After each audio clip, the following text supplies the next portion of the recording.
ያደርጉ ሂስ የመጣችሁት እንዴት ሆናችሁ አገኛችሁ? እንዴት ኦርቶዶክስ መልካምን ወጣትን አያችሁት? ፈለገ ሲባል ሰዎች በቃ እኔ ጆሮዬ እንትን ይል ነበረ፣ አሁን ግን አንተን ስላገኘሁ በቃ ልቤን ሴት አደረገች ምናምን ብለው እንዲመለሱ አይደለም የምንፈልገው። እኔ እስኪ በቃ በነገራችን የሚታወቅ ሰው ነኝ። እኔ ምንም የሰው ምስክርነት አያስፈልገኝም።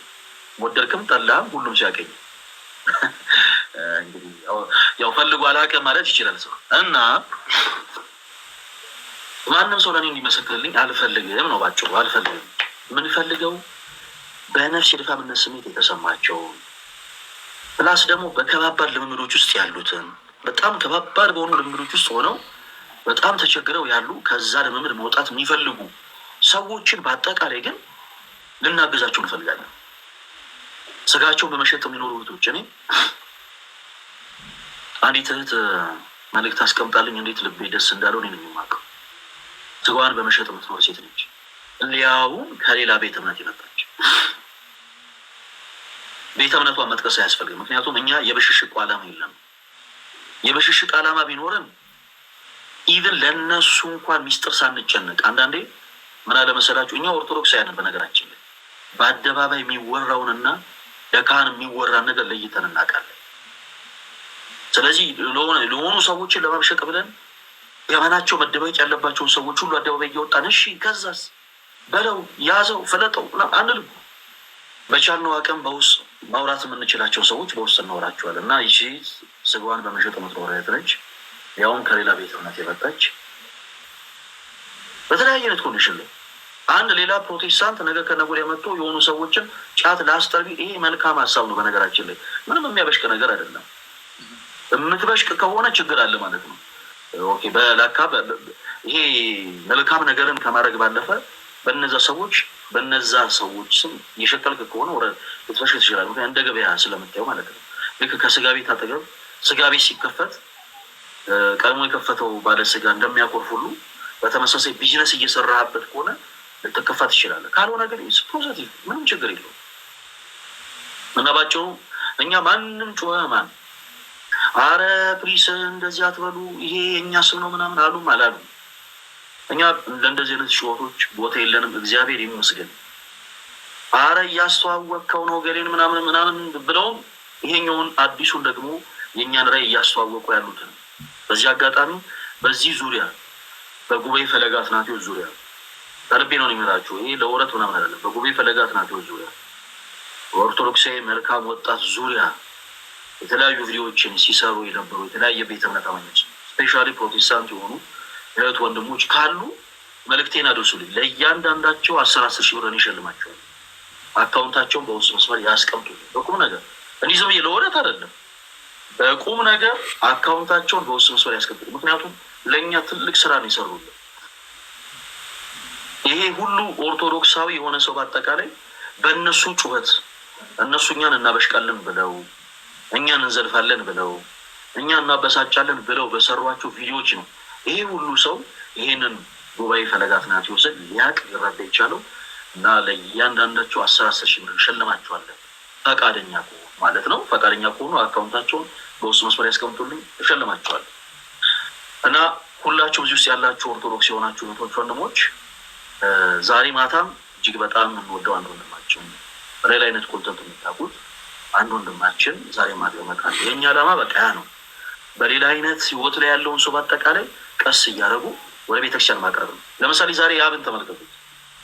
ያብ ያለ ፈለገ አትናቴዎስ እርዳታ ያለ ማንም እርዳታ በድንግል ማርያም ግን ረድኤት ኦኬ ከነበረበት ህይወት የተመለሰ ሰው ከነበረበት ህይወት ምን አይነት ህይወት ነበረው? ቆይ እሱ በኋላ ይነግራል። እንደ አዲስ ያብ ከዚህ በፊት ምን አይነት ህይወት ነበረው? ከዛ በኋላ እንዴት ብሎ በምን አይነት አጋጣሚ ወደ መንፈሳዊ ህይወት ሊመጣ ቻለ? ሁሉ ነገር ከሱ ትሰሙታላችሁ። ተርኒንግ ፖይንት አለ ለሁሉም ሰው። ክርስቲያኖች ተስፋ እንዳትቆርጡ። እኔ ኃጢአተኛ ነኝ፣ እኔ በደለኛ ነኝ ብላችሁ በውጭ አትቅሩ። በቤተ ክርስቲያናችን የሚቆረሰው ስጋ የሚፈሰው ደም ያ ሁሉ ነገር የተከፈለው ለእናንተ ነው፣ ለእኛም ነው። ስለዚህ ፕሊስ እባካችሁ ራሳችሁን አታሽሹ። ክርስቶስ ይፈልጋችኋል። እኔ ኃጢአተኛ ነኝ ብላችሁ ግን በመጥፎ ጸጸት ራሳችሁን ከቤተ ክርስቲያን አታርጉ። ብዙ ሰው በነገራችን ላይ ወደ ባዕድ አምልኮ ወደ ፕሮቴስታንት አዳራሾች፣ ወደ ተለያዩ ጥንቆላ ስፍራዎች የሚሄደው አማራጭ ሲያጣ ነው። አማራጭ ሲያጣ በቤተ ክርስቲያን ውስጥ የቤተ ክርስቲያናችን ራስ የሆነው ክርስቶስ እኮ ከኃጢአት አጥቦ ሊያነጻን የሚችል እኮ ያውቃል። ግን ፍርሃት አለ አይደለ? ፍርሃት እኔ እንዴት እቀርባለሁ፣ እኔ እንዴት ለዚህ ይገባለሁ የሚል ፍርሃት ስላለ ሰዎች ተደብቀው ያጡትን ሰላም ለማግኘት ተደብቀው፣ ግማሾቻቸው ባዕድ አምልኮ ቦታ ላይ፣ ግማሾቻቸው ወደ ፕሮቴስታንት አዳራሽ፣ ግማሾቻቸው ወደ ጥንቆላ ስፍራ ይሄዳሉ፣ ይተናሉ። አሁን እባካችሁን ሳታውቁ የሄዳችሁም ጭምር ኑ ቤተክርስቲያናችሁን ወቁ። ሳታውቁ የባዕድ አምልኮ ለማመድ የጀመራችሁን ጭምር ኑ ከአጋንንት ስራት ነፃ ውጡ። የምታመልኩት አምላክ ክርስቶስ ነፃ የሚያወጣ ከኃጢአት ድፋምነት ስሜት አጥቦ የሚያነጻ አምላክ ነው። ስለዚህ ኑ ቀረብ በሉ፣ ሸክማችሁን አቅሉ እና ይሄንን አጋጣሚ ሁላችሁም ሊያመልጣችሁ አይገባም። በተለያየ ችግር ውስጥ ያላችሁ አርብ ማታ እድል እንሰጣችኋለን። መጥታችሁ ያላችሁበትን ከባድ የሚባል ችግር ትነግሩናላችሁ። በቻልነው አቅም እኛም በቤተክርስቲያን ትምህርት ጋር ማድረግ ያለባችሁን ነገር ነገራችኋለን። ከዛ በኋላ ግን ይሄ ነገር ቀጣይነት ይኖረዋል። በወር አንዴ አይደለም፣ በየሳምንቱ አንዴ አርብ ማታ የኦርቶዶክሳዊ መልካም ወጣት መርሃ ግብር ብቻ ነው ያለው።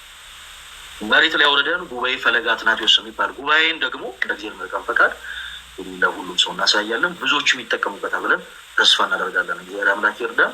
ያብዬ ሳንወጣ በፊት እንደው በቻልኩ አቅም ከዚህ በፊት የሆነ ሰዓት ላይ ይመስለኛል ዶንኪሲው ላይ እንዴት ከነበርክበት ህይወት ከዚህ በፊት ቲክታክ ፕላትፎርምን ስትጀምር መንፈሳዊ ኮንተንት አልነበረም እያለ የሆነ ሰዓት የተለያዩ ነገሮችን ጀምረ ነበር። የተለያዩ አይነት ነገር በተለያዩ አይነት ላይፎችን አሳልፈሃል። ከዛ በኋላ እንዴት ነው ወደ መንፈሳዊነት የመጣው? እግዚአብሔር አምላክ አንዳንዴ ታሪክ ቀያሪ ነው። ጴጥሮስ ከቤቱ ሲወጣ የወጣው አሳ ለማጥመድ ነበር፣ ግን ጌታችን ኢየሱስ ታሪክ ቀያሪ ነውና ከዚህ በኋላ አሳ አጥማጅ ሳይሆን ሰውን አጥማጅ ትሆናለህ አለው። ጳውሎስ አሳዳጅ ነበር። ከዛ በኋላ ግን ብርሃን ዓለም ተባለ። በአንድ ቀን 3000 ነፍሳትን የሚያስጠምቅ ሐዋርያ ሆነ። ያብስ እንዴት ነው አሁን ለሌሎቹም ተሞክሮ እንደው? ምክንያቱም አሁን ላይ ፈርተው የሚቀመጡ በጣም ብዙ አይነት ሰዎች አሉ፣ የተለያየ አይነት ልምምድ ውስጥ ያሉ እና የአብሻ ምን አይነት ላይፍ ነበረው? እንዴት ሆኖ ነው ወደ መንፈስ ወጥቶ መጣው? እሱን ትንሽ ንገረን።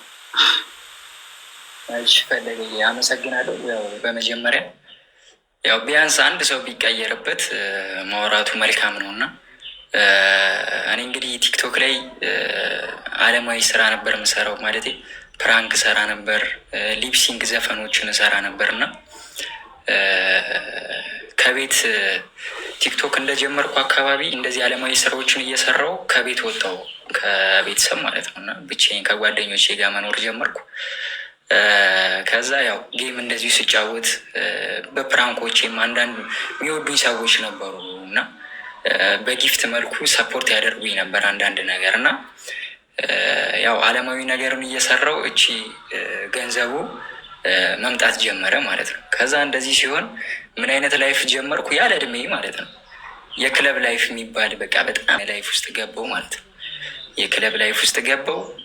ሌሊት ጌም ጮትና 8 ሰዓት ላይ ይወጣለሁ። አንግቼው 3 ሰዓት 4 ሰዓት ነበር የምገባው። ያውም አንድ ክለብ አይደለም የምገባው የነበረው 4-3 ክለብ ነው የምገባው። ኤጅ ምናምን አይጠየቅም። ትንሽ ሚዲያው ላይ ከታወቅ በቃ አንተ ከሄድክላቸው እዛ ቤት ማንም ይመልስ የለም እና እውቅናው በአለማዊ ሁኔታ ይጎዳኝ በዛ ታይም ነበረ። በጣም ነበረ። መጠጥ ጀመርኩ፣ ለመርኩ፣ መጠጣት ጀመርኩ፣ መዝናናት ጀመርኩ። ክለብ የሚባለው ነገር ደሜ ውስጥ ገባና ጭራሽ ሳልወጣ ስቀር ቤት ውስጥ ራሱ ይጨንቀኝ ነበረ። በጣም ነበር የሚጨንቀኝ። በቃ ወጥቼ በቃ ላልሰክር እችላለሁ ግን በቃ እዛ ጋ ያለው ቫይቡ በቃ በጣም ይመቸኝ ነበር ውስጤ ላይ እና ይሄ ላይፍ እየተደጋገመ መጣብኝ። ብራሊዝም ቤተሰቦቼን ማለቴ በጣም ሀብታም ሆኖ አይደለም። እኔ እዚህ ጋር በቀን 10,000 ብር 20,000 ብር ልሰራ እችላለሁ። ቲክቶክ ላይ ሊሰጡኝ ይችላሉ ወዳጆች። ያችን ብር ግን ማጠፋት ክለብ ላይ ነበር እኔ ማለት ነው። ግን ለቤተሰቦቼ ሳፖርት ባደርግበት ያ ገንዘብ ቀላል ነገር አይደለም። በቃ በመቶዎች በአልኮሎች ያልቃል ማለት ነው ያ ገንዘብ እና የተደጋጋሚ ላይፍ መምጣት ጀመረ ወደ እኔ። ይሄ ላይፍ ሲመጣ ይኸው እመቤቴ ምስክሬ ናት። ደውሎልኝ ማያውቀው ማለት ነው። ደውሎልኝ ማያውቀው አንድ ጓደኛዬ ደወለልኝና ያብ ለምን ሰሚነሽ ኪዳነ ምሕረት አንሄድም ማለት የት ነው ሰሚነሽ ኪዳነ ምሕረት አለሽ ደብረ ብርሃን አንድ ሰሚነሽ ኪዳነ ምሕረት የምትባል በጣም ተአምረኛ ቦታ ነው። ዝም ብለን እስኪ ናስቲ ምናምን ተባልኩ እና የሆነ ክለብ ላይ ደግሞ እናቴ ትሙት ይመጣሉ ተብለን ማለት ነው። በዛን ቀን ፖስተራችን ሁሉ ተለጥፎ ነበር ይመጣሉ ተብለን እኛ ማለት ነው። እኔ እንጃ እኔ ምን እንደወሰደኝም አላውቅም ነበር ማለት ነው። ጭራሽ እንደ ኦርቶዶክስ አንገቴ ላይ ማተብ አድርጌ እንዴት እሑድ እንኳን ቤተክርስቲያን አልሄድም ገባ። ከዛ ተነስተን ነጠላ ይዤ ከማዘር ቤት ሄድኩ ማለት ነው። እንደ ሄድኩ የደብሩ አስተዳዳሪዎች ያወራል። በቃ ለምኗት፣ እንደዚህ በሏት፣ ከልባችሁ ከለመናችሁ በ3 ቀን ይደረግላችኋል፣ እንደዚህ ካላችሁ በ7 ቀን ከልባችሁ እያለቀሳችሁ ለምኑ ያል እና እዛ ጋር ሲሰብክ የነበረው ሰው በቃ ሙሉ ላይ እየነገረኝ መጣ። በቃ ስለ እኔ ነው ያ ሰው የሚሰብከው በለው። በቃ እዛ ጋር ቁሜ በሩ ጋር ቁሜ ስለ እኔ እያወራ እንዴት እዛ ቤተክርስቲያን ውስጥ እንዴት ልግባ? እንደዚህ ላይ ክለብ የገባችሁ ሰዎች፣ እንደዚህ ያደረጋችሁ ሰዎች እንዴ! ከዛ እንዴት ልግባ? በቃ ውስጤ በጣም ፈራና ህዝቡ በጣም ብዙ ህዝብ ነበር። ወጥቶ ሲጨርስ ሄድኩና ስለ አድኖ ላይ ደምን በኔትወርክ አሉ አይደል ከልቤ ይኸው እመቤቴ ምስክሬ ናት። እኔ ዛኔ 400,000 ፎሎወር ነው የነበረኝ። እንዳሁኑ ፎሎወር አልነበረኝም በደንብ እና 400,000 ፎሎወር ነበረኝ። እናቴ ቅድስት ኪዳነ ምሕረት ወይ በቃ ወደ መጥፎ ነገር እየሄድኩብሽ ነው። በቃ የእውነት የሚሰጠኝ አይወልም። ምንድነው ችግሩ? እኔ ቢያንስ እንኳን በስራዬ እንኳን በምሰራቸው ስራዎች እንኳን የተለያዩ ስራዎች ሊመጡልኝ አልቻለም ወደ እኔ ማለቴ በቃ ድርጅታችንን አትመጠንም ብለው ስለሚያስቡ አለሙ እንኳን እየጠቀመኝ አልመጣም ነበር። የሚይዘው ነገር በሙሉ እንዳለ በቃ በረከት የለውም ነበር። ምን ነገር አሁን ፈለገ 5,000 ብር እግዚአብሔርን ነው የምልህ 5,000 ብር ወር ይበቃኛል እኔ ማለት ነው 5,000 ብር እና ወደዛ ሄድኩና ስለ አድኗ ላይ አልቅሼ ለመንኳት ማለት ነው። አልቅሼ ለመንኳትና ፈለገኝ። በጣም የሚገርመው ነገር ልንገርህ፣ በጣም የሚገርመው ነገር እኔ ሄድኩኝ። እኔ እመቤቴን ስለ ቤተ ክርስቲያን ጉዳይ አንድ ቀን ተደውሎልኝ አያውቅም። አንድ ቀን ስለ ቤተ ክርስቲያን ጉዳይ እንደዚህ እስኪ ፕሮሞት አድርግልን፣ እንደዚህ አስተዋውቅን፣ እንደዚህ እስኪ ቤተክርስቲያናችን እንደዚህ ተጎድታ እንደዚህ እናቴ ይኸው ዛሬ ማታ እንጋዲኝ እንደዚህ ብዬ በቃ እንደዚህ ብዬ ተደውሎልኝ አያውቅም። ሂጄ ጸሎት አረኩ። አልበለውም ነበረ ማለት ነው። ጸሎት አረኩ። ባስ ውስጥ ቀጥ ብዬ ገባሁ አልቅሼ ማለት ነው። እመቤቴን እንደመጣሁ በ3ኛ ቀኑ አንድ ስልክ ተደወለልኝ። ክርስቶስን ለምን እንደዚህ አይነት ፎርዋርድ አለ? ለምንድን ነው ቤተክርስቲያን እንደዚህ የማታስተዋውቀው ተባለ። ምን ቤተክርስቲያን ነው? እንደዚህ ስላሴ ካራቆሪ ስላሴ ቤተክርስቲያን አለ እና ቤተክርስቲያኑ ምንድነው ከሽንት ቤት አጠገብ ነው ያለው። ሁለተኛ ደግሞ እዳ አለበት የ8 ሚሊዮን ብር እዳ እና እናቶች ነጠላ ዘርግተው 4 ሚሊዮኑን ከፍሎታል። እባክህ 4 ሚሊዮኑን እንደምትችለው አድርጋ አስተባብረ አግዘናሉ። ከዛ እንደ ድንገት ቪዲዮ ሰራው ለቀኩ። በጣም ብዙ ሰው አየው። በሚሊዮን ደረጃ የሆነ ገንዘብ አገኙ ፈለገኝ። ከዛ ያ ገንዘብ አጥጋቢ አልነበረም በሰዓቱ ማለት ነው። እንግዲህ አስበው፣ እኔ ከክለብ ተነስቼ ነው እዛ ቤት ሄዶ እኔ አላቅም ምንም ነገር ነው ነገር የእግዚአብሔርን ተአምር ነው ነገር በቃ ቀጥተኛ እኔ ወደ መንፈሳዊ ህይወት እንድገባ በቃ እግዚአብሔር ልቤን ስለሰጠሁት ወደዛ የመራኝ ታይም ነው ይሄ ታይም ማለት ነው። ንጹህ ልብ ብቻ ነው የሚያስፈልገው እንደዚህ አይነት ስራ ውስጥ ለመግባት ማለት ነው። ሄድኩኝ፣ ላይቭ ላይ ቁጭ አልኩኝ። በ2 ቀን 2 ሚሊዮን ብር ሰበሰብኩ ለቤተ ክርስቲያኑ ማለት ነው። እኔ እመቤቴን በቃ እኔ በቃ ምን ልሁን ፈለገ ማለት አስበው እስቲ አስበው። እኔ ትላንትና የት እንደነበርኩ አውቀዋለሁ ማለት ጭራሽ ቤተክርስቲያን እሑድ ማልሄድ ልጅ ነበርኩ። ይህን ስል በጣም ያው ከልጅነቴ አንጻር ሰው ምን አይተ ነው እንደዚህ ሊል ይችላል። እንዳይመስላችሁ እኔ ያላየሁት ነገር የለም። ክርስቶስን ከ3 ጀምሮ ያላየሁት ነገር የለም። ያላየሁት ነገር ማለት ነው። ከዛ በኋላ ምን አደረግኩ? 2 ቀን 2 ሚሊዮን ብር ከተሰበሰበ በኋላ ያ ቤተክርስቲያን ብዙዎቻችሁ ታውቁታላችሁ። ለአዲስ ሰው ነው እየተናገርኩ ያለው። ከዛ ዓለም ላይ አሁን ላይ በደንብ የሚታወቁ ዘፈንም ያላቸው ትልልቅ ላይቭ ስትሪመሮች አይናቸው በሙሉ እኔ ቤት ሆነ ማለት ነው። ላይቭ ላይ ሆነ እዛ ጋር ሲያዩኝ ሁሉም መጡና እዛ ጋር አንድነት ፕሮቴስታንቱ እግዚአብሔርን እንግዲህ ጆን ዳንኤልን ካወቃችሁት ፕሮቴስታንት ነው። ናሆም ፎንቲን ካያችሁት ፕሮቴስታንት ነው። ሙስሊሞች ነበሩ። አይዛክ የሚባል ሙስሊም ልጅ ነበር። መጡ ነው ቤት ላይ ገቡ። በ2 ቀን 2 ሚሊዮኑ ሞላ። 4 ሚሊዮን ተከፈለ እደው ማለት ነው። ከዛ በኋላ እግዚአብሔር ወደ መንገድ ያለው ያንን ያየ ያንን ቪዲዮ ያየ ያንን ስራ ስሰራ ያዩ ሰዎች ኢንቦክስ ላይ ያወሩን ጀመረ። እኛንም እንደዚህ አግረን ሰፖርት አድርገን ምናምን እያሉ ጀመሩ እኔን ማለት ነው ኢንቦክስ ላይ። ከዛ በኋላ የእነሱን መልስ ሰጥ እግዚአብሔር በእኔ ላይ ያድሮ እኔ ብቻ ይኸውልህ ፈለገ እኔ እናቴ ትሙት እኔ በጣም የሚገርመኝ ነገር ነው የምነግርህ። እኔ ስለሆነ ቤተክርስቲያን እንደዚህ ብዬ ከሰራው አሁን ላይ ማለት ነው እግዚአብሔር ይመስገን። እኔ ፊቱ ብር ላልሰራ እችላለሁ፣ ምንም ብር ላይኖረኝ ይችላል። ግን እግዚአብሔር መያዜ እግዚአብሔር ጋር መጠጋቴ ማለት ነው በቃ ከምንም በላይ በህይወቴ በቃ እንደዚህ መስመር ውስጥ ልስትበት በቃ እንደዚህ ምላጭ በቃ ልስትበት የነበረ ታይም ላይ ነው ወደ እግዚአብሔር የተጠጋሁት እኔ ማለት ነው። ከዛ ይህ ሁሉ በረከት እኔ በእኔ አቅም ሊሰሩ ማይችሉ እግዚአብሔር እንዴት መርጠሄ ነው ማለት እንዴት መርጠሄ ነው። የመመለስ ፍላጎት ይኑራችሁ ብቻ ከልባችሁ ተማጸኑ ክርስቶስን። ምንም ከእግዚአብሔር ውጭ ነገ ይኸው እኔ ምራቄን ማሸነፍ ማልችል ሰው ነኝ። ትንብዬ ነው የምሞተው። ንስሐ የሚፈሩ ሰዎች ይኸው ፈለገኝ። እኔ ብዙ ጊዜ ጓደኞቼን ገዳማት ስወስድ ማለት ነው ንስሐ ሳላስገባ አላመጣቸውም ነበር። ይኸው የትኛውን ጓደኛ መጠየቅ ትችላላችሁ ላይ ብላ ያስገብታችሁ እና ነገ እኮ እዛ ቦታ ላይ እንደምገባ ቃለሁ እና እኔ አልገባም ብሎ ያስቸግሩኛል ብዙ ሰዎች ማለት ነው። ብዙ ጓደኞቼ ነገ እዛ ላይፍ ላይ እንዳለው አውቃለሁ እና እዛ ላይፍ ውስጥ መመለሴ ስለማይቀር ንስሐ አልገባም ብለው ያስባሉ። ከዛ አንድ የገዳም አባት ነገረኝ፣ ፈለገኝ ንስሐ ማለት መራመድ እንደማይችል ሕፃን ልጅ ነው ማለት የመጀመሪያ ቀን ሕፃን ልጅ ስታራምደው ይወድቃል። አሁንም ትይዘዋለህ፣ ይዘው ለመሄድ ትሞክራለህ፣ አሁንም ይወድቃል። ከዛ የልጅ መጨረሻ ላይ አሸንፎ ይራመዳል ጠንክሮ አይደል? ንስሐም እንደዚህ ነው። ከእግዚአብሔር ጋር ትታረቃለህ፣ ትወድቃለህ፣ በዓለም ትፈተናለህ። ከዛ ደግሞ ድጋሚ ንስሐ ትገባለህ። እግዚአብሔር በህይወታችሁ ውስጥ ተአምር ያደርግላችኋል። ያን ተአምር ስታዩ ዓለሙ በሙሉ ያስጣኔ ገዳማ ሴዴው ጅሯር ሴማ ባለፈው የሄድኩ ቀን ፈለገ ወደዚህ መምጣት አልፈለግኩም። በቃ አልፈለግኩም። እግዚአብሔርን እዛው ቁጭ ብዬ ማገልገል ነበር የፈለግኩት። ገባ ውስጥ በቃ እግዚአብሔር ሰርጾ ይገባል። በቃ እናንተ ብቻ ልባችሁ ንጹሕ ሆኖ ወደ እግዚአብሔር ለመቅረብ ብቻ መፈለግን ነው። በቃ ልባችሁ ንጹሕ ሆኖ እግዚአብሔርን ለመፈለግ ክርስቶስን ለመፈለግ መሄድ ብቻ ነው። መንፈሳዊ ህይወት ማለት በቃ ለሰው ልጅ በተለይ ለወጣቱ በአሁን ዘመን በጉብዝና ወራት እግዚአብሔርን አስብ እንደሚባለው በዚህ ሰዓት መንፈሳዊ ህይወት አለው። በጣም ብዙ ፈተና አለው። ፈለገን እያያችሁት ነው አይደል? በጣም ብዙ ፈተና አለው። እኔ ላይ እንኳን ብነግራችሁ እስከምትሉ ድረስ በጣም ብዙ ፈተና አለው። ግን ያ ፈተና መጨረሻው ያማረ ነው የሚሆነው እና ወደ መንፈሳዊ ህይወት ስትመጡ አትፍሩ።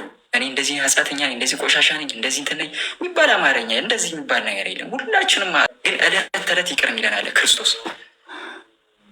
እለት በእለት ነው ይቅር የሚለን እና እኔ ልጅ ልሆን እችላለሁ አሁን ላይ ግን ያየሁት ላይፍ ሳይገባኝ ወጣትነቴ ሊነጥቀኝ የነበረ በጣም ብዙ ሱሶች ነበሩ።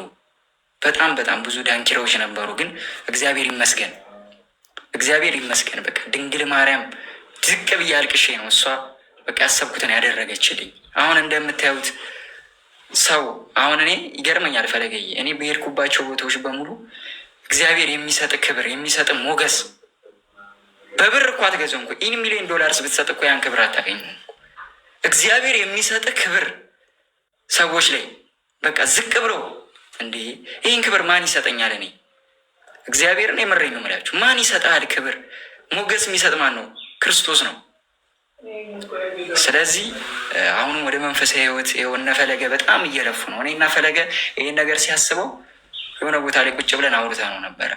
ያውም እንደውም ሊጀምረው የነበረ በትልቁ ነበር። ቅድም 50 ሺህ ሰው ሲለኝ የነበረ በጣም በትልቁ ነበር ሊጀምረው የነበረው። አሁንም ደግሞ ያሳካዋል። ከጎኑ ነን። እግዚአብሔር ይመስገን። በቃ ብዙ ፈተኖች ሊኖሩ ይችላሉ። ቅድም ሲያወራ እንደሰማችሁት ግን እኛ ከጣርን ማይሳካ ነገር የለም እና አሁንም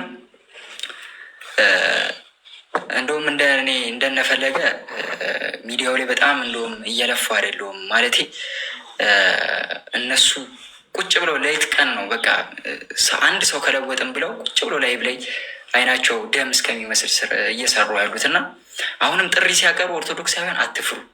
እኔ እንደዚህ ነኝ፣ እኔ አይገባኝም፣ እንደዚህ ነኝ። በእርግጠኝነት እኔ ፈለገ ቤት አልገባም የሚል ሰው እኔ እኮ እንደዚህ የሚል ሰው እኮ አለ እኮ በእርግጠኝነት ፈለገ እዛ እኮ ስለ መጽሐፍ ቅዱስ ስለ ክርስቶስ ነው የሚወራው፣ ይሄ ቦታ እኮ አይመጥነኝ የሚል ሰው በጣም ብዙ ሰው አለ። እንደዚህ ይሄን አስተሳሰብ ከአይምሯችሁ ማውጣት አለባችሁ። ደግሞ ይሄን ነገር ተቀይሮ ደግሞ እንደምናየው 100% እርግጠኛ ነኝ አሁን ይሄ በጣም ጥቂቱ ነው። ነገ ዓርብ የተጠራችሁት ጥቂቱ ነው። 50,000 100,000 ሰው አዳራሽ ሞልተን በአመት አንዴ አይደለም በሳምንት አንዴ ኦርቶዶክሳውያን እየተገናኘን ዓርብ ቀን እንዳለው ማለት ነው ስለ ክርስቶስ እያወራ ስለ ክርስቶስ ፍቅር እየተናገርን ስለ እመቤቴ ስለ ቅድስት ድንግል ማርያም አማላጅነት አስታራቂነት ገና ይሰበካል። ኢትዮጵያ ላይ ይሰበካል። ገና ደግሞ ትውልድ ይነሳል። እነፈለገ ደግሞ እግዚአብሔር እድሜና ጤና ይስጣችሁ። እኔ በተለይ ፈለገን በማወቄ በጣም እድለኛ በጣም ክርስቶስ ምስክሬ ነው የምላችሁ። ክርስቶስ ምስክሬ ነው። እኔ ፈለገ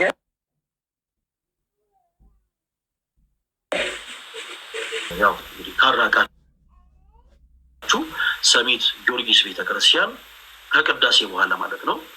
ከቅዳሴ በኋላ ባለው ጉባኤ ላይ ሁላችሁንም ወዳችኋለሁ። ፈለገ ቤት ፈለገን ፈለገ በቃ ሰላም አለኝ። አሜን። እሺ ሁላችሁም እንዳትቀሩ የኔ ተወዳጆች፣ ሁላችሁም እንዳትቀሩ። ኦኬ ጉባኤውን እንግዲህ እንደ እግዚአብሔር መልካም ፈቃድ መሬት ላይ አውርዶ በሰፊው ሚሊኒየም አዳራሽ ላይ ለማድረግ አሁን እሺ፣ እንደዚህ ዳርጉ። ሰላም ነው አለቃ። ቡራችን ቡራ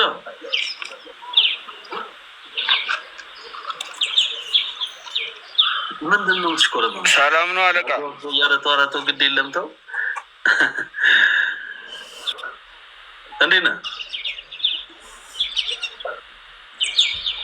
እግዚአብሔር ይመስገን። ቡራዬ በጣም ስላየው ደስ ብሎኛል።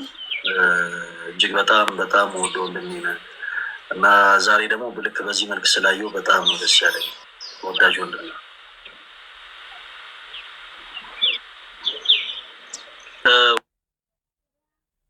ወዳጆች ጋር ተጫወት። አንዳንድ መልዕክቶች እያስተላለፍኩ ነው። በኋላ እደውልልሃለሁ።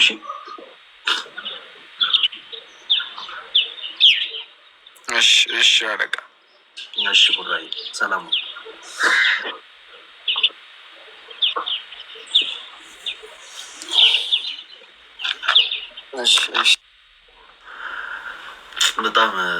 በጣም መልካም የሆነ ሰው እግዚአብሔርን በጣም መልካም የሆነ ልጅ ነው። እኔ ይገርመኛል አንዳንድ ጊዜ እንደ ይሄ ዓለማዊ ህይወት ላይ ናቸው የምትሏቸው ሰዎች እና እኛ አገልጋይ የሆነን ሰዎች ያለን ፈሪሃ እግዚአብሔር ልዩነት በጣም ይገርመኛል። እኔ በእውነት በጣም አሁን የቡራ ብቻ አይደለም፣ እኔ በጣም ነው የሚደንቀኝ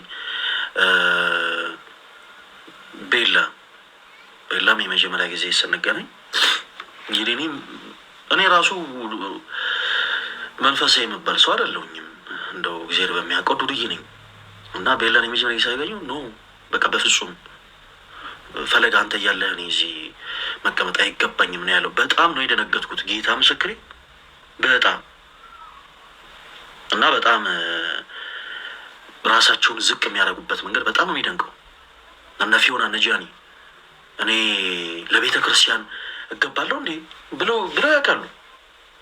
የሆነ ሰው የሚያየው ጥቃቅን የሆኑ ስህተቶችን ነው። በእርግጥ እንዲህ አይነት ትህትናቸውን ሰው አይመለከትላቸው። እኔ ለቤተ ክርስቲያን እገባለሁ እንዴ እኔ አሁንም ሰንበት ሄጄ ማገልገል እችላለሁ እንዴ? እንዲህ አይነት ጥያቄ ጠይቆኛል። በጣም የሚደንቅ ትህትና እና ቤታየው እነ ኪዱ እነሱም ያላቸው ትህትና በጣም ነው የሚደንቀው። በእውነት እንዲህ አይነቱን ነገር እግዚአብሔር አምላክ ከልባቸው አያጥፈው። እግዚአብሔር ይርዳን። ኤኒዌይስ ዛሬ ማታ የወንድማችን ይመጣል። እሺ ዛሬ ማታ ቡራ ወንድማችን ይመጣል። ምንም አናስጨንቀውም። አሁን እሱ ምንድነው ትልቁ ችግር?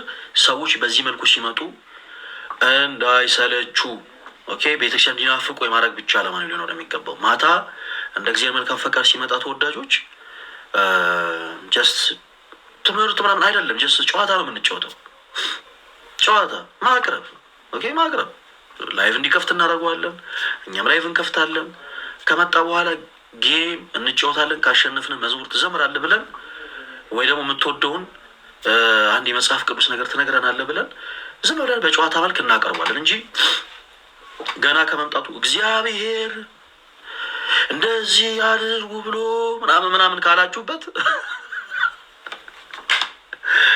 አይመጣም፣ በበነጋታው አይመጣም። ስለዚህ ሁሉም ነገር በዝግመተ ለውጥ ነው። አንድ ሕፃን ገና እንደተወለደ በሁለት እግሩ በአንድ ጊዜ አይቆምም፣ በአንድ አይቆምም። ቀስ እያለ ነው። ከብዙ ጊዜ በኋላ የእናት ጡት ለምዶ ከዛ በኋላ ሌሎች ምግብ ምናምን በልቶ ምናምን ነው። ከዛ በኋላ ከጊዜ በኋላ በሁለት እግሩ የሚቆም ዳዴ ብሎ ማለት ነው።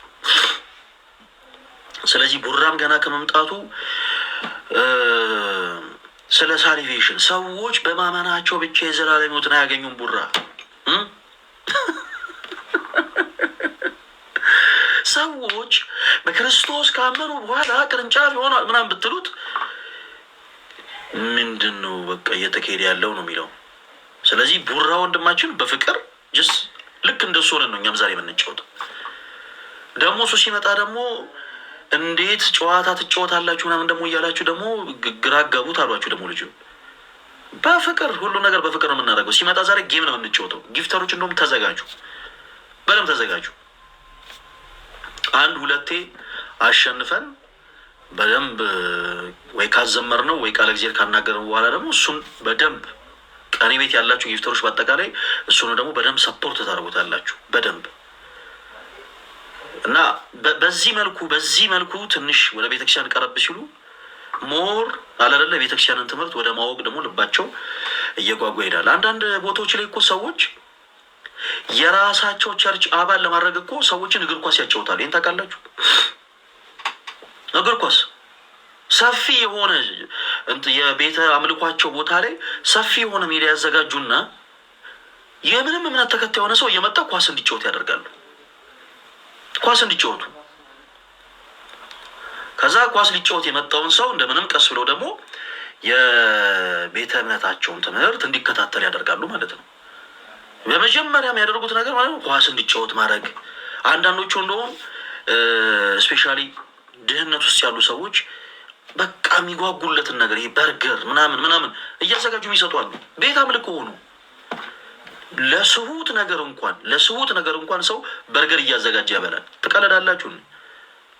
ስለዚህ ቡራ ወንድማችን ይመጣል። ልክ ከዚህ ቀደም እነ ቤታን እነ ፊዮናን እነ ጃኒን የተለያዩ ወንድሞቻችንን ጌማቸውተን መዝሙር እንዳዘመራቸው እነ ሄኒ የመርኬ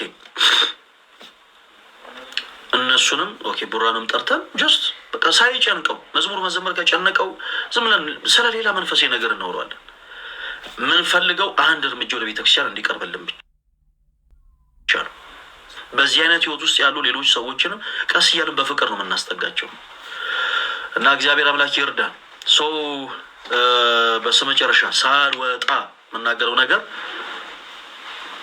ጉባኤውን ለማዘጋጀት ቅድም እንዳልኳቸው ወደ 4 ሚሊዮን ብር ያክል ያስፈልገናል እና 4 ሚሊዮን ብር እየተሰባሰበ ፈለገ አትናቴዎስ ሊበለጽግ ነው። ፈለገ አትናቴዎስ ይኸው ከህዝብ 4 ሚሊዮን ብር እያሰባሰብ ነው የምትሉ ሰዎች ለአሁኑ ጉባኤ ነው 4 ሚሊዮን የምናሰባስብ